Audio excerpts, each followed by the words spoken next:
नमस्कार मित्रों, आज के इस वीडियो में हम चर्चा लेकर आए हैं ज्योतिष शास्त्र के दो प्रमुख ग्रह सूर्य और चंद्रमा की चर्चा।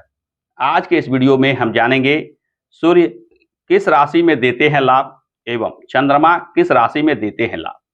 यह ज्योतिष के उस गुण सूत्र पर आधारित है जिसके आकलन द्वारा आप वास्तव में सही जान पाएंगे कि सूर्य या चंद्रमा कब और किस राशि में देते हैं लाभ और किस राशि में जाकर यह लाभ नहीं देते यानी अशुभता देने लगते हैं। साथ ही साथ इस वीडियो में हम जानेंगे कि सूर्य और चंद्रमा यदि अशुभ फल दे रहे हैं तो उसके उपाय के लिए कौन कौन से कार्य आपको निश्चित रूप से लाभ देगा। यानी उपाय की चर्चा हो या सूर्य चंद्रमा के फलाफल की चर्चा हो, इसके 100% सटीक जानकारी के लिए इस वीडियो में आप हमारे साथ बने रहिए। तो आइए बिना किसी विलंब के वीडियो को प्रारंभ करते हैं। सबसे पहले चर्चा करते हैं सूर्य ग्रह के बारे में। सूर्य ग्रह जिसे अग्नि तत्व प्रधान ग्रह माना जाता है, यह ग्रह आप में मान सम्मान, आत्मविश्वास, निरोगी काया, सरकारी सेवा, सफलता जैसे चीजों को देता है। यानी जीवन के अनेक चीजों को नियंत्रित करते हैं सूर्य। सूर्य के शुभ होने की स्थिति ज्योतिष शास्त्र में अनेक प्रकार की बताई गई है, परंतु सूर्य जब अग्नि तत्व प्रधान ग्रह हैं तो अग्नि तत्व प्रधान राशियों में निश्चित रूप से यह अपने पूर्ण बलाबल में आ जाते हैं, यानी अपने शुभता को बढ़ा देते हैं। जीवन में जो मान सम्मान, आत्मविश्वास, निरोगी काया या सरकारी सेवा हो या सफलता हो जैसे चीजों को नियंत्रित करते हैं, वह पूर्णतः यानी 100% देने की स्थिति में आ जाते हैं। यानी सूर्य जब अग्नि तत्व प्रधान राशियों में विराजित हो। अग्नि तत्व प्रधान राशियां कौन कौन सी है, जैसा कि आप इस चार्ट में देख रहे हैं। मेष राशि यानी 1 का अंक, सिंह राशि यानी 5 का अंक, धनु राशि यानी 9 का अंक। जन्म पत्रिका के किसी भी भाव में 1 का अंक, 5 का अंक या 9 का अंक विराजमान हो, वहां जब सूर्य विराजित हो जाते हैं तो निश्चित मानिए कि यह सूर्य आपके लिए शुभ फल देने की स्थिति में आ गए हैं। ऐसे भी ज्योतिष शास्त्र का प्रमुख नियम है कि सूर्य मेष राशि में उच्च राशि के और सिंह राशि में स्वगृही माने जाते हैं। यानी 1 नंबर और 5 नंबर में सूर्य को प्रधानता दी गई है और धनु राशि अग्नि तत्व प्रधान राशि होने की वजह से अग्नि तत्व प्रधान ग्रह यहाँ शुभ फल देंगे, ऐसा मानकर चलना चाहिए। ज्योतिष शास्त्र में स्पष्ट बताया गया है कि अग्नि तत्व की प्रधानता की वजह से जीवन में सफलता और तरक्की आसानी से प्राप्त होती है। अग्नि तत्व प्रधान होने से व्यक्ति में कार्यशीलता, लगनशीलता, आत्मविश्वास विशेष रूप से होता है। यानी किसी कार्य को पूरे मनोयोग से करते हैं, किसी कार्य में आत्मविश्वास रखते हैं। यानी यह अपने मनोयोग, कार्यशीलता, उत्साह के बल पे सफलता निश्चित अर्जित करते हैं। यानी यह शीघ्र निराशा में नहीं पड़ते, हताशा में नहीं जाते। तो सूर्य यदि आपके जन्म पत्रिका में मेष, सिंह या धनु राशि में विराजित होते हैं तो निश्चित मानिए कि सूर्य आपके लिए अब शुभ फल देने की स्थिति में आ गए हैं। यदि चर्चा की जाए कि सूर्य कब निर्बल हो जाते हैं यानी शुभता में कमी ला देते हैं, तो जैसा कि आप इस चार्ट में देख रहे हैं कि मेष, सिंह और धनु राशि से अगले छठी राशि, 6 राशियों को जोड़ने के बाद जो 7वीं राशि आएगी उसकी चर्चा की जाए। जैसे मेष यानी 1 नंबर, यहां से 7वीं राशि हो गई तुला, यानी यहाँ 6 का अंक जोड़ेंगे तो 7वीं राशि आ गई तुला। तुला राशि सिंह राशि के सामने कुंभ राशि और धनु राशि के सामने मिथुन राशि। तुला, कुंभ और मिथुन इन राशियों में गए हुए सूर्य जीवन में सफलता और तरक्की में बाधा विघ्न खड़ी करते हैं। सूर्य का तुला राशि में जाना ऐसे भी नीच राशि का माना जाता है। सूर्य यदि तुला में हो, कुंभ में हो या मिथुन राशि में हो तो आप में आत्मविश्वास की कमी होती है। मान सम्मान भी आपको कम प्राप्त हो पाता है। शरीर का स्वास्थ्य भी किसी न किसी रोग से प्रभावित अवश्य रहता है। यानी रोग की बात हो, मान सम्मान की बात हो, आत्मविश्वास की बात हो, सूर्य का इन राशियों में विराजित होना इसमें कमी लाता है। यानी आपको सूर्य के शुभ प्रभाव कम प्राप्त होते हैं। यह 3 राशियां तुला, कुंभ और मिथुन वायु तत्व प्रधान राशि कही जाती है। यहाँ अग्नि तत्व प्रधान ग्रह का विराजित होना ज्योतिष शास्त्र में शुभता में कमी का संकेत देता है। यानी सूर्य जो शुभ फल दे सकते हैं वह इन राशियों में विराजित होकर कम कर देते हैं। सूर्य के अशुभ प्रभाव होने से जीवन में सफलता और तरक्की बाधित हो जाती है। सूर्य के शुभता को बढ़ाने के लिए कुछ खास उपाय करने की जरूरत होती है। इस पर चर्चा मैं वीडियो के अंत में करूंगा, आप बने रहें। आइए चर्चा अब शुरू करते हैं चंद्रमा के बारे में। यानी चंद्रमा जीवन में कब शुभ फल देने की स्थिति में आ जाते हैं। इन राशियों में विराजित होकर चंद्रमा भी आपके लिए लाभकारी बन जाते हैं। शास्त्रों में वर्णन मिलता है कि चंद्रमा जल तत्व प्रधान ग्रह है। यह चंद्रमा आप में दयालुता, भावना, कल्पना, सोच विचार जैसे मानसिक शक्ति देता है। यानी आप दयालु स्वभाव के होते हैं, कल्पनाशील प्रकृति के होते हैं, काफी सोच विचार, गुणन मंथन दिमाग में चलते रहता है।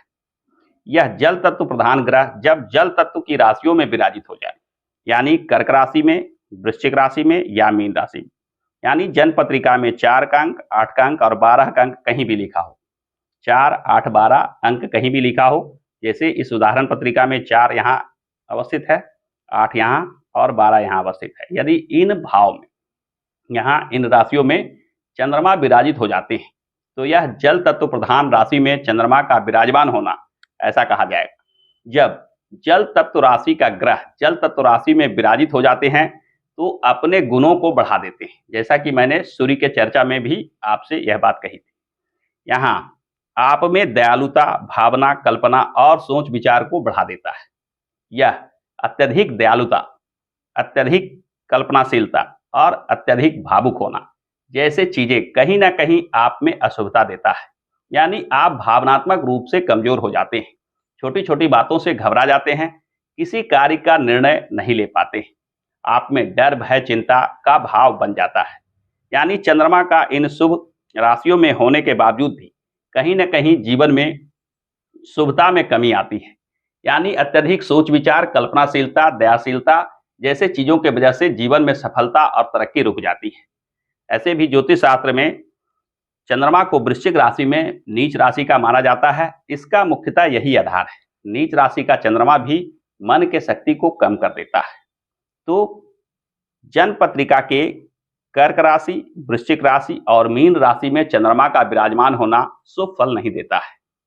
यदि बात की जाए शुभता के बारे में, तो कर्क राशि, वृश्चिक राशि और मीन राशि से आगे 7वीं राशि यानी 6 राशि जोड़ने के बाद कर्क, मकर राशि आती है, वृश्चिक वृष राशि आती है और मीन कन्या राशि आती है। यानी वृष, कन्या और मकर ये राशियों में विराजित होकर चंद्रमा पृथ्वी तत्व के राशि में आ जाते हैं, जो चंद्रमा के गुणों को व्यवस्थित करते हैं, नियंत्रित करते हैं।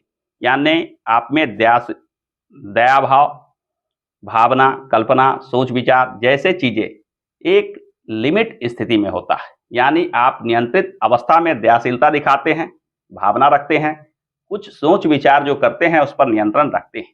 यानी चंद्रमा के जो गुण हैं वो नियंत्रित हो जाते हैं जब चंद्रमा पृथ्वी तत्व प्रधान राशियों में विराजित होते हैं। अब जाकर चंद्रमा जब व्यवस्थित परिणाम देते हैं तब आपके लिए शुभ फल देने की स्थिति में आते हैं, क्योंकि अत्यधिक दयालुता, भावना, कल्पना, सोच विचार जैसे चीजें जीवन के सफलता में बाधक बनती है। यहाँ पृथ्वी तत्व में चंद्रमा का विराजमान होना जीवन में अनेक प्रकार के लाभ दिखाता है। आप सही समय पर सही निर्णय ले पाते हैं, आप में दयालुता की भावना सामान्य स्तर का होता है, भावना पर भी आप नियंत्रण रखते हैं, कल्पना पर भी आप नियंत्रण रखते हैं, काफी सोच विचार में नहीं पड़े रहते हैं, किसी भी कार्य का निर्णय तुरंत ले पाते हैं। यानी आप में इन गुणों की अधिकता से जो अशुभ परिणाम दिख रहे थे अब नियंत्रित हो जाता है। यानी चंद्रमा का कर्क राशि, वृश्चिक राशि या मीन राशि में आने से जो मनोस्थिति बन रही थी वह चंद्रमा के वृष राशि, कन्या राशि और मकर राशि में जाने से नियंत्रित हो जाती है। यानी जीवन में सफलता और तरक्की प्राप्त होने लगती है। तो चंद्रमा के जो शुभ फल हैं उसकी अधिकता भी जीवन में बाधा विघ्न खड़ी कर सकते हैं। जब यह पृथ्वी तत्व राशि में आती है तब चंद्रमा के गुणों में नियंत्रण होता है, जिससे जीवन में सफलता और तरक्की प्राप्त होती है।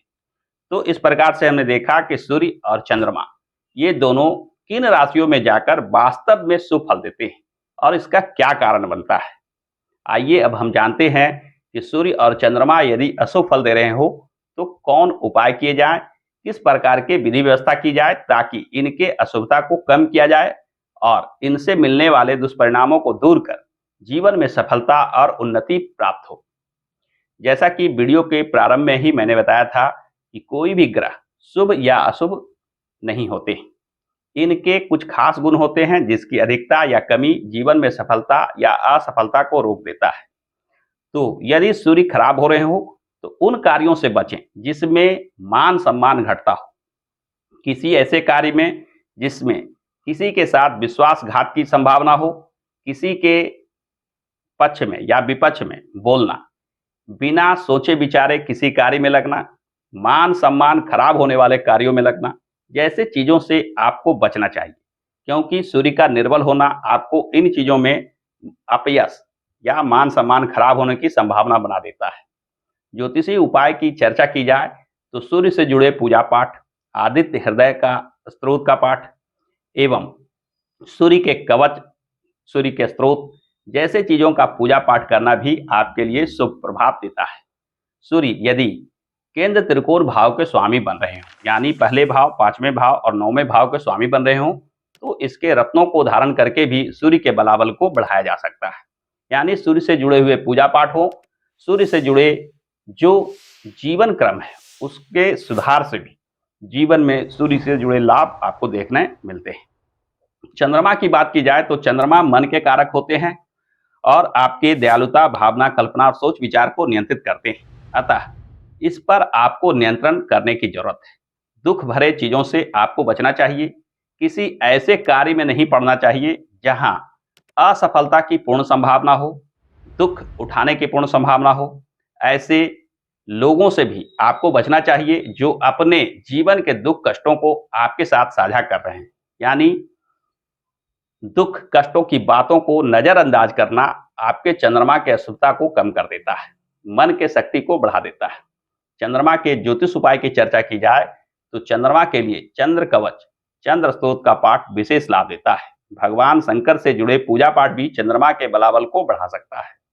साथ ही साथ आपको चाहिए कि चंद्रमा की स्थिति अगर जन्म पत्रिका में शुभ स्थानों के स्वामी होकर शुभ हो तो उससे जुड़े रत्न मोती अवश्य धारण करें।